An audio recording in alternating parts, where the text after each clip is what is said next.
প্রমাণ করতে সক্ষম হয়েছে যে বাংলাদেশকে দুর্নীতি মুক্ত করা জামাত ইসলামের নেতৃত্বের পক্ষে সম্ভব। শেখ হাসিনা এই জন্যই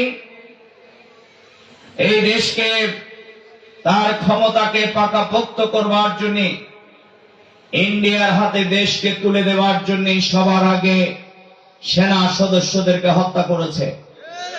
এরপরেই দেশের দেশপ্রেমিক নেতৃত্ব, পরীক্ষিত জনপ্রিয় নেতৃত্ব জামাত ইসলামের শীর্ষ 11 জন নেতৃবৃন্দকে একে একে হত্যা করেছে।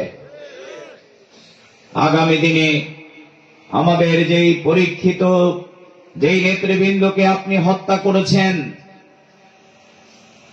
আপনার সেই প্রধান বিচারপতি কিন্তু বলেছে, আপনারাই তাকে মামলা দিয়ে বলেছেন এসকে সিনহা হচ্ছে দুর্নীতিবাজ। সুতরাং যেই দুর্নীতিবাজ প্রধান বিচারপতি দিয়ে আমাদের সকল নেতৃত্বকে আপনি নির্দেশ দিয়ে হত্যা করেছেন, এই সকল হত্যার দায়ভার শেখ হাসিনাকেই নিতে হবে এবং আপনার বিচার সেই আদালতেই হবে যেখানে নিরীহ নেতৃবৃন্দকে একের পর এক ফাঁসির রায় দিয়েছিলেন।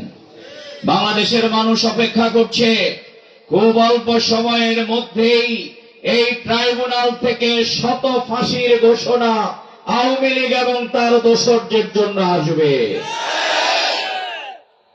সংগ্রামী ভাইরা আমার, আমরা বিদ্বেষের রাজনীতি করি না।